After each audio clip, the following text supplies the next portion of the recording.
No हम कारो देखते हैं। कारो 2016 क्या है कारो?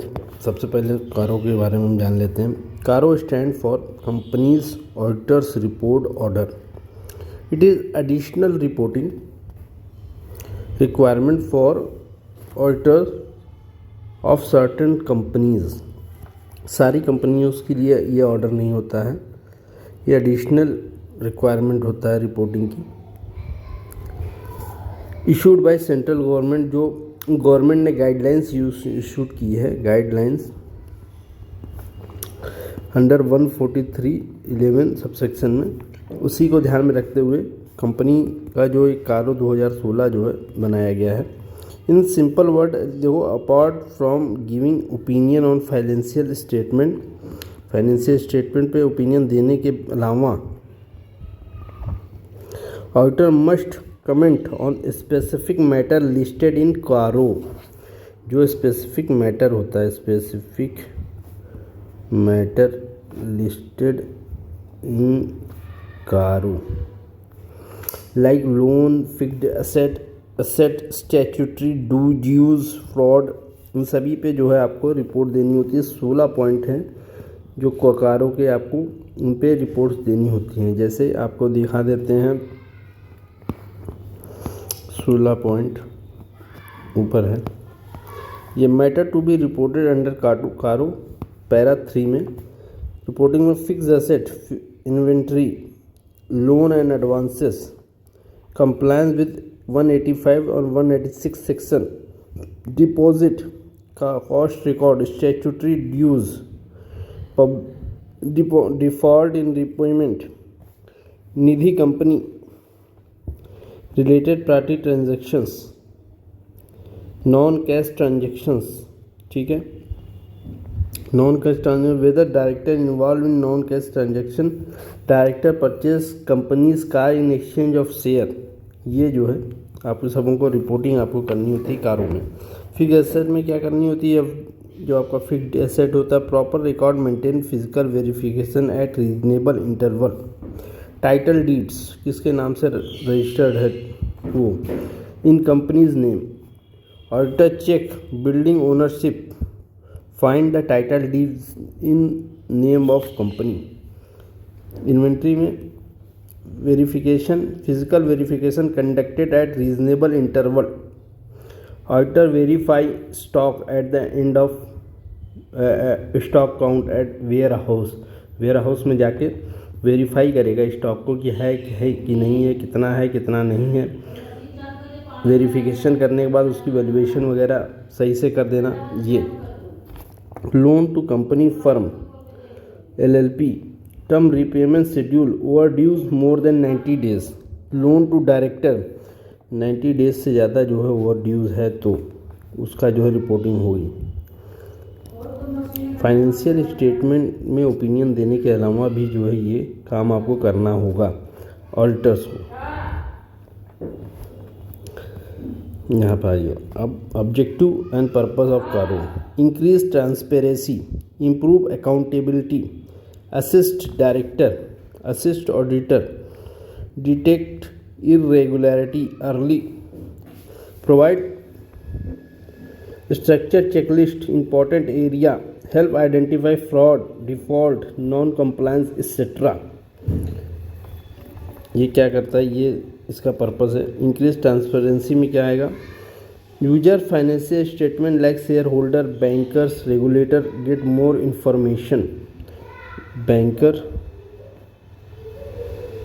And share holder, regulator get more information, क्योंकि ये सारी चीज़ों पे रिपोर्ट देंगे। 16 पॉइंट पे रिपोर्ट देना है तो उस पर सारी डिटेल देंगे, तो इस वजह से जो है इससे हमें ये फ़ायदा होगा। डिटेक्ट इरेगुलरिटी अर्ली, कोई भी इरेगुलरिटीज़ है, लॉ को फॉलो नहीं किया जा रहा है, फ्रॉड, डिफॉल्ट, नॉन कंप्लायंस, इन सब केसेस में फ्रॉड, डिफॉल्ट, नॉन कंप्लायंस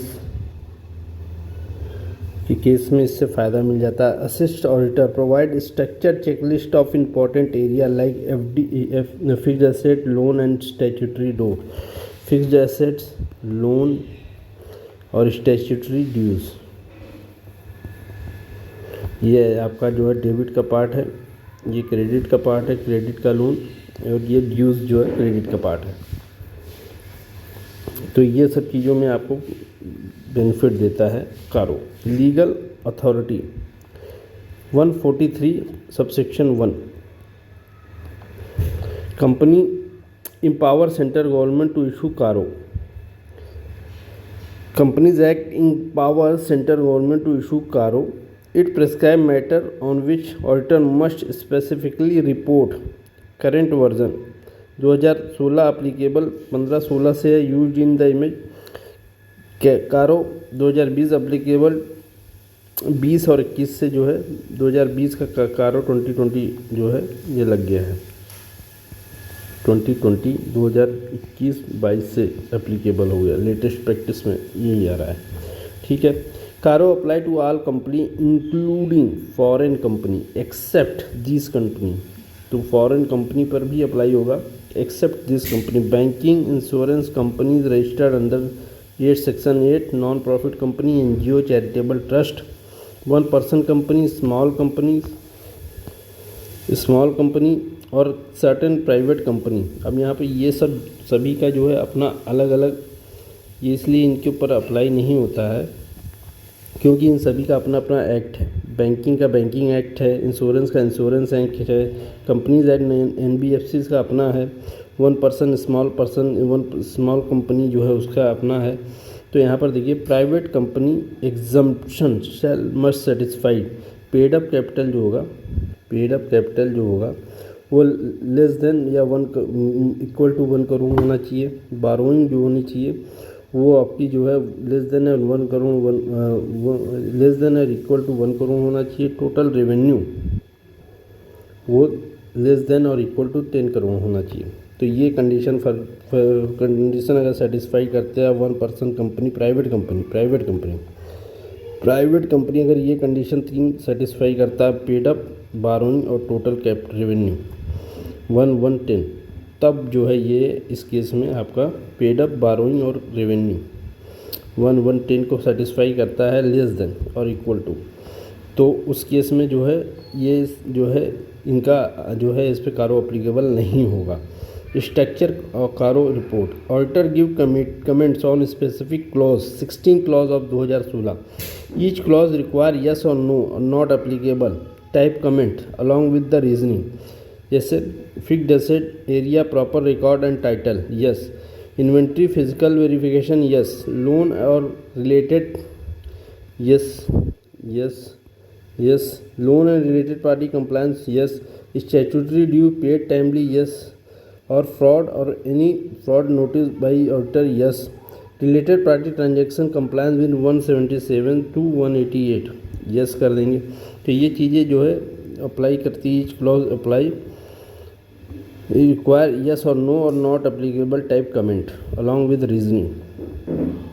कारो where and how presented, CARO report form part of main audit report, it appear an annexure to the main report under 143 section 143 में इसमें annexure देना। Example of format annexure A independent auditors report refer to para 1 report on other legal and regulatory requirement.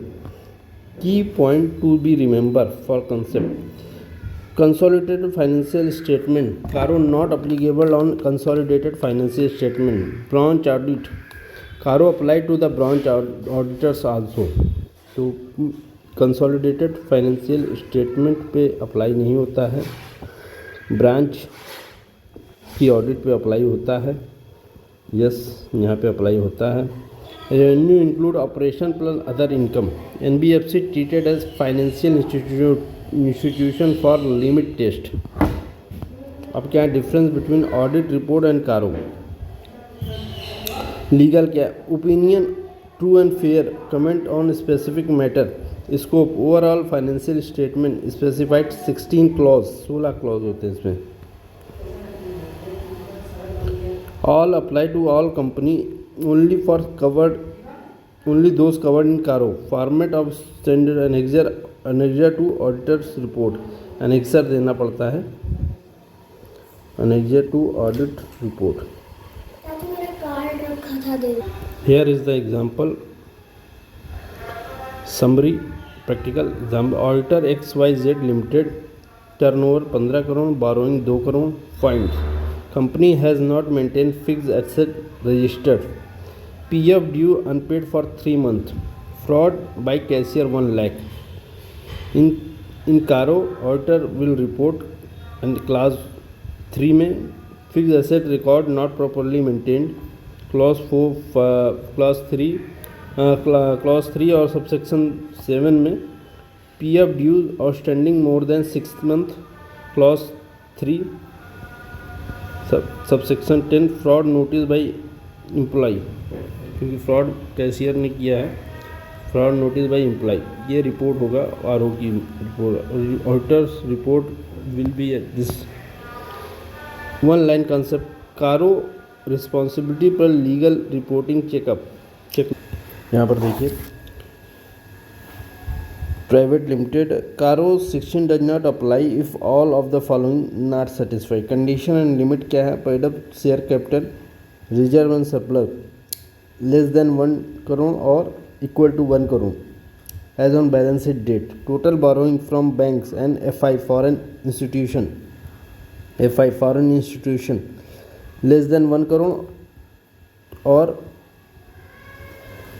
Equal to 1 crore at any point during the financial year. किसी भी समय अगर जो है 1 करोड़ को क्रॉस कर रही है तो उस समय जो है ये कारो अप्लीकेबल होगा।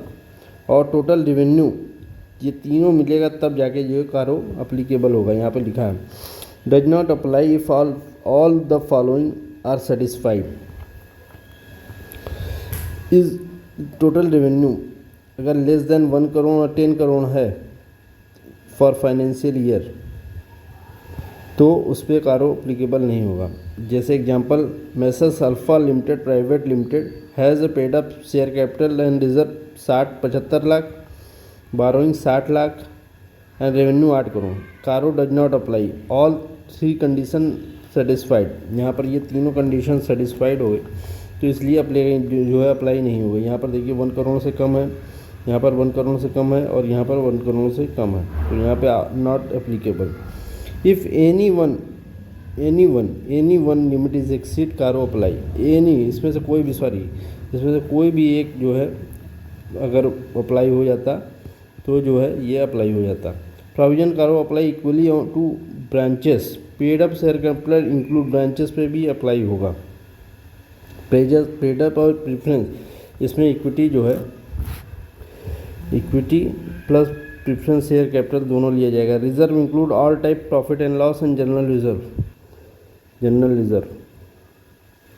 बारोइंग सिक्योर्ड अनसिक्योर्ड दोनों लेंगे, सिक्योर्ड प्लस अनसिक्योर्ड दोनों लेंगे। शॉर्ट टर्म लॉन्ग टर्म दोनों लेंगे, शॉर्ट टर्म लॉन्ग टर्म दोनों। फाइनेंशियल इंस्टीट्यूशन इंक्लूड NBFC भी इसमें इंक्लूड होगा। Total revenue from operation and other income दोनों लेंगे। 8 इसका है 2 इसका है तो दोनों ले लेंगे 10 करोड़।